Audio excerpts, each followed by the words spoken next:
So a couple things we're going to cover is program setup is going to be the bulk of this. So we're going to actually start a program from start to finish, creation to registration.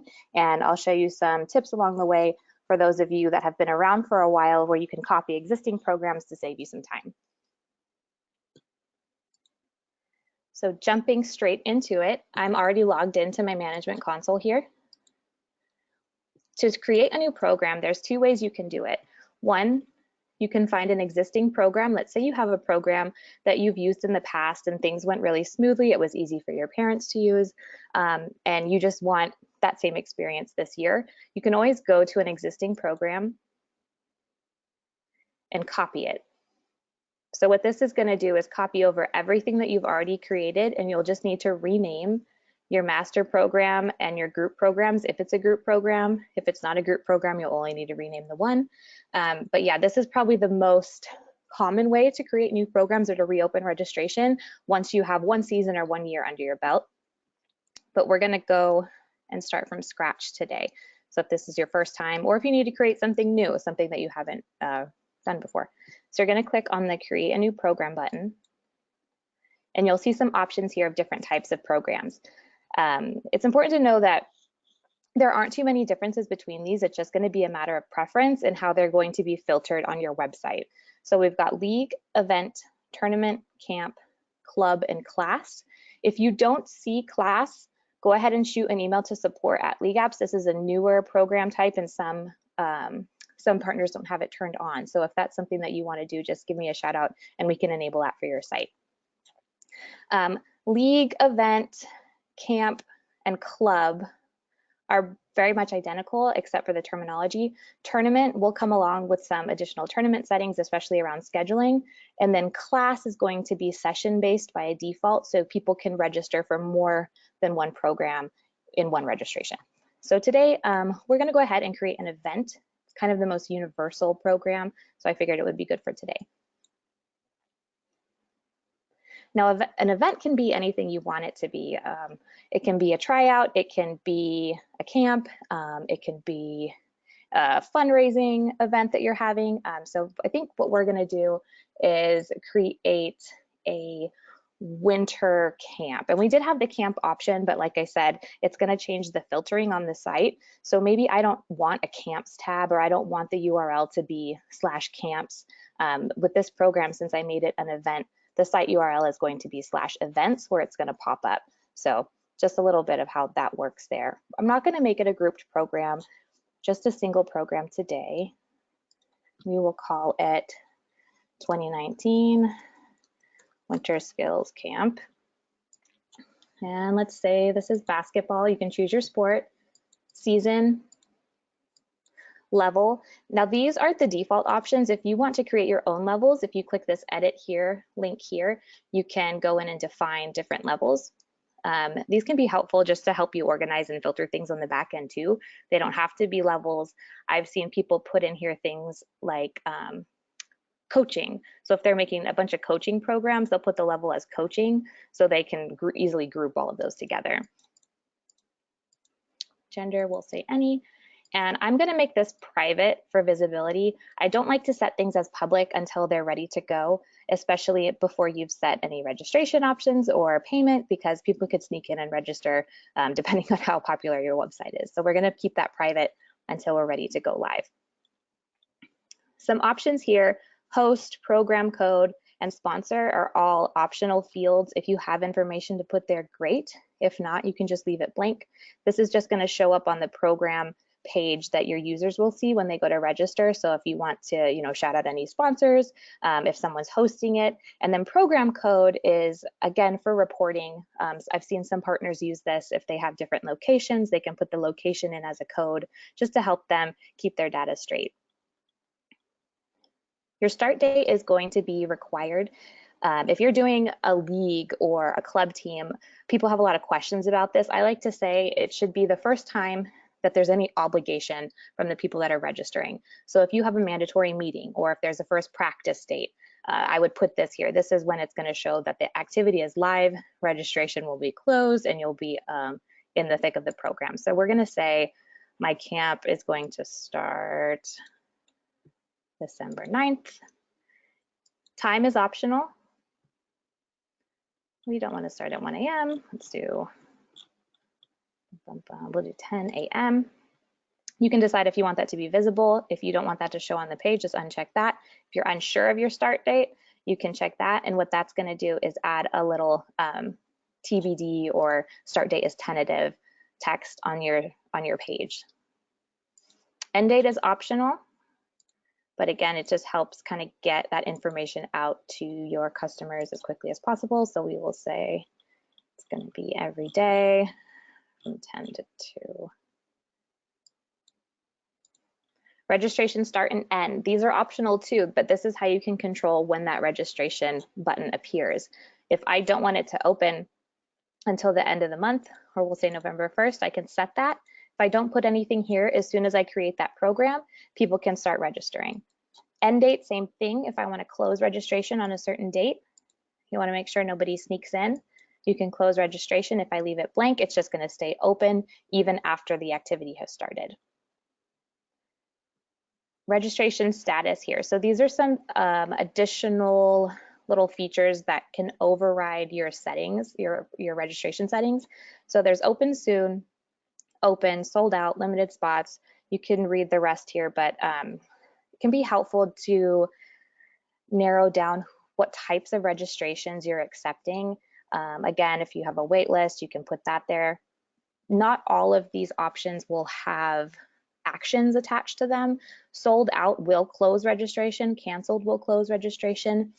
Open will open registration if you don't have any start date set.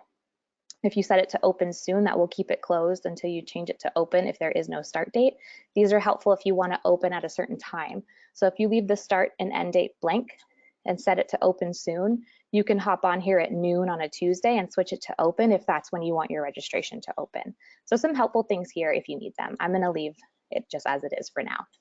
Program state will default to upcoming. As soon as I hit that activity start date, this is going to auto switch on to live. If you're already in the thick of it for whatever reason when you're making your program, you can go ahead and change that to live. Location, these are going to populate from the locations that you have built under manage locations, in case you're wondering how to add things to this drop-down menu. You can always come back in here and add a location later. So if it isn't there right now, if you forgot to do it ahead of time, don't worry, you can leave it blank and pop back in later. Program takes place. A lot of this stuff is just going to be on that user-facing registration page. So if you have the information, you might as well put it out there.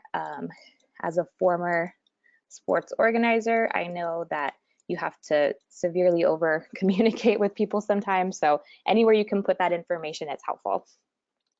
The description, this is where you can add your custom information about the program. If you want to add pictures, if you have a flyer, if you need links to, maybe medical waivers and all that kind of stuff that you have hosted somewhere else or that you've uploaded, you can plug those in here.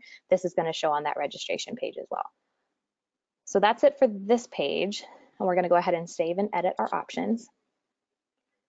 And this is going to take us to registration options. It's going to default to this when you're creating a program from scratch. If you ever need to get back into this page, it's just under settings, registration options. The first page we did was edit details. Now we're on registration options. Okay, so we are going to look at our allowed registration types here. It's going to default to whatever you've set up under default registration settings here, unless you're copying a program. If you are copying a program, it's going to take on all of those rules. Since this is being created from scratch, my default settings that I defined here are going to be pre-populated.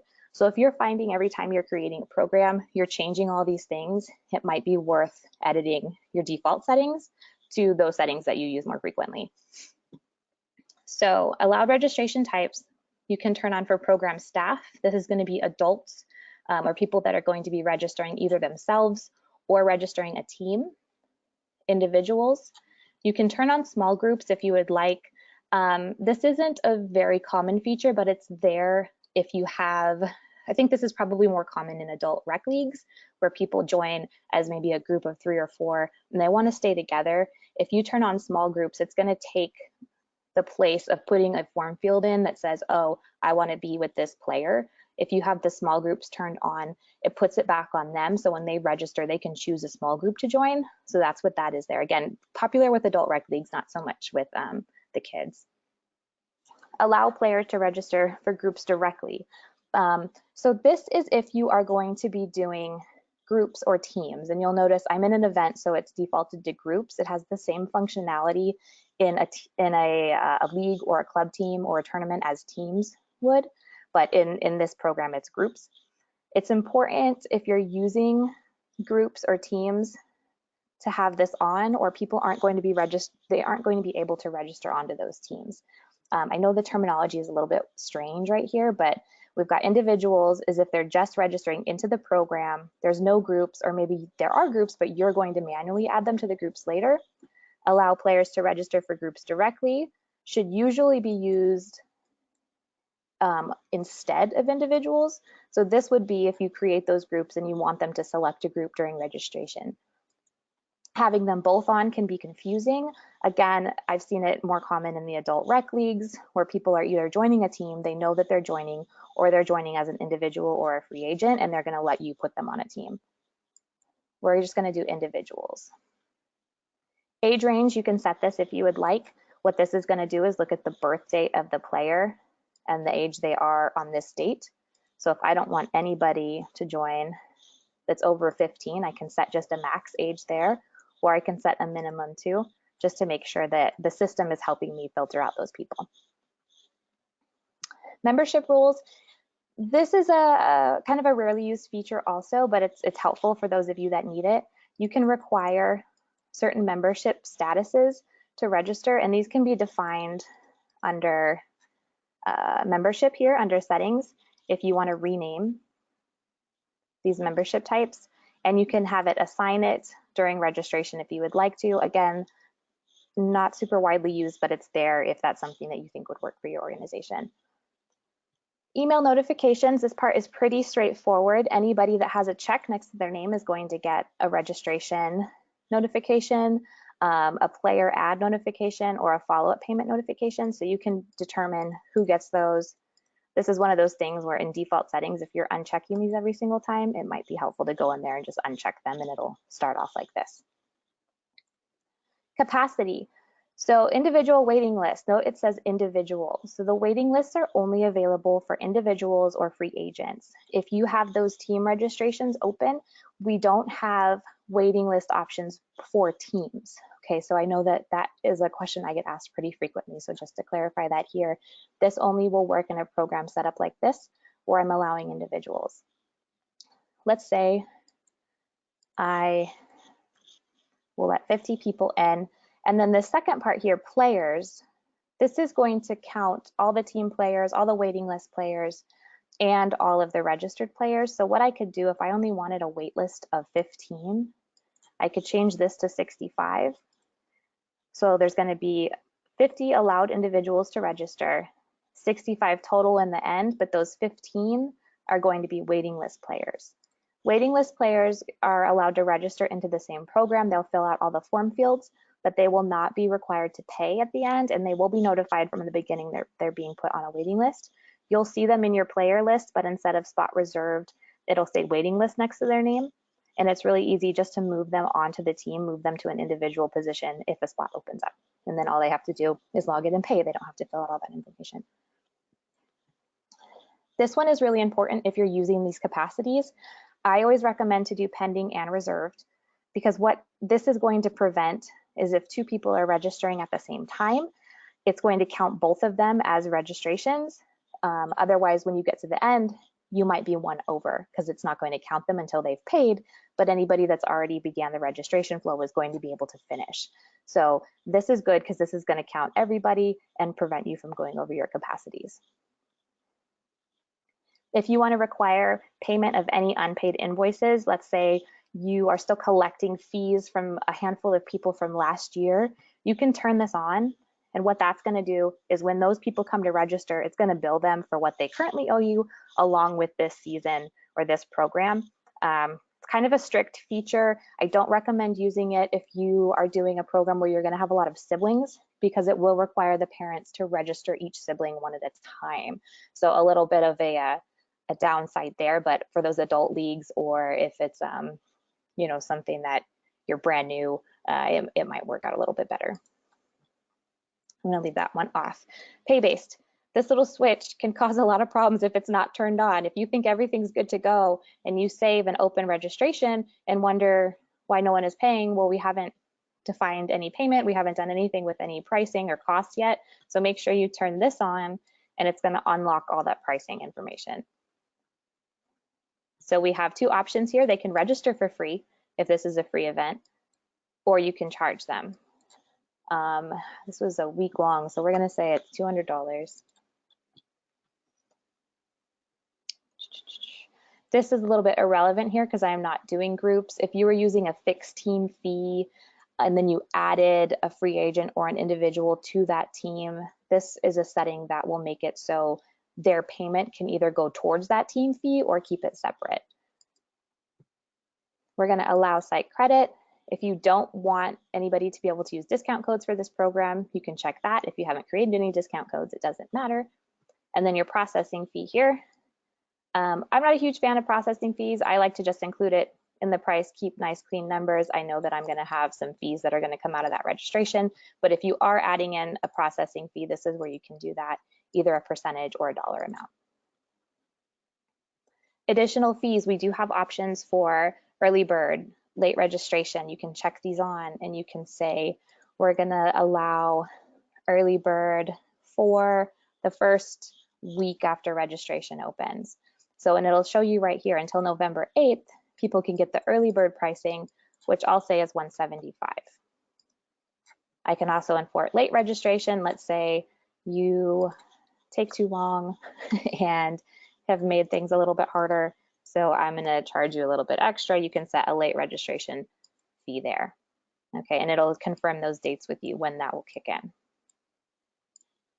Additional team fee, this isn't relevant here because we're not having program staff, but if you were having program staff register a team, you could turn this on and then it's not going to pop up because I don't have it selected. But if I had program staff enabled when I turn this on, I could assign like an additional $10 just to the captain or just to the coach that wouldn't apply to any players.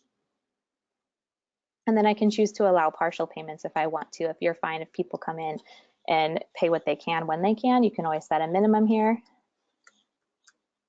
And when they log in from their dashboards, they won't have to pay that full amount. They can just pay $20 at registration and come back and pay the rest later, kind of like a deposit. So that is there. I'm going to turn that off. We don't need that. And then your payment deadline. So you can decide when is an invoice going to be considered past due.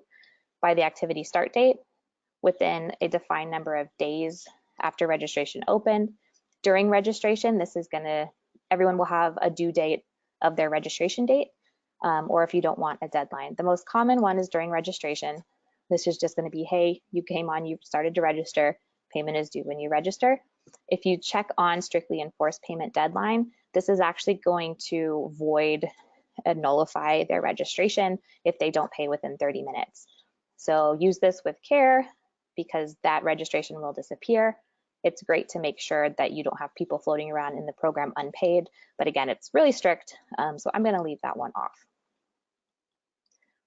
Confirmation messages down here, these are going to be shown on the screen once they successfully register, and they will also be sent in the email that is sent to them confirming their registration. The abandoned registration, if they don't finalize it, let's say I have during registration checked on and they get to the end and they don't pay, they're going to get a follow-up email later that day, and this message will be in there reminding them to log in and pay. Okay, payment plans, if you wanted to do those, you could turn those on here and we can jump to payment plans. I'll go ahead and create a payment plan real quickly just to show you guys. I wasn't going to dive into these today, but we've got a little bit of time, so I'll show you. So we can just name it Winter Skills. It's going to be for an individual. We want to require that first payment during registration. I don't want to strictly enforce it. Same thing, that's going to void it after 30 minutes if they haven't paid. One thing to say about payment plans and registration options, it's important to remember that they're completely separate. So as soon as I go in to make a payment plan, this is a different option 100% that your partner or your players can choose. So they can either choose to pay in full, that $200, or they'll choose a payment plan. So the payment plan has its own individual settings. So just because you set something in registration options doesn't mean it's going to transfer over to the payment plans. Require auto pay enrollment. This is another one that's great, but use it with care. What this is going to do is require people to store their credit cards when they register and they make that first payment, and then their card is going to be automatically charged on your installment dates. So it's good to make sure you get your money, but it can cause some problems if people don't understand that's what they're doing. They have to check and agree to everything. So just make sure you know that you're turning that on and that you want that on. Processing fee, I didn't have one, but as you can see, even if I had set one there, this payment plan can have its own. We're going to set some reminders. So let's say I want people to get an email 2 days before they're going to be charged or before that next installment is due. If they don't pay, I'm going to say 2 days as well. Every 2 days, we're going to send them an email and say, hey, we need our money. So that is good there. Hit save and add installments. And then we just need to come back down here to add those installments. One thing I see people get confused about too is when you require this first payment during registration, your first installment date doesn't really matter because it's going to be when they register. They're going to have to pay it. So I usually just do something like whatever day it is the following day, because it won't let you create an installment on the same day. And then your second installment is the one that's going to matter.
Okay, can you guys hear me?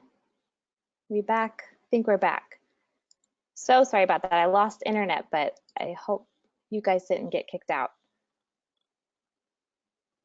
Cool, I think we're good. So I'm just gonna continue. If you have questions or if you can hear me, let me know in the question box and we'll just keep on going forward from here.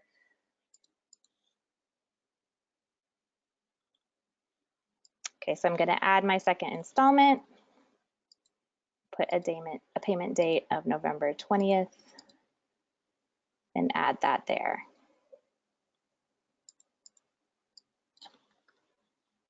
It didn't save my first one. It must have been when I was having internet problems there. Okay, so that's how you could create that payment plan.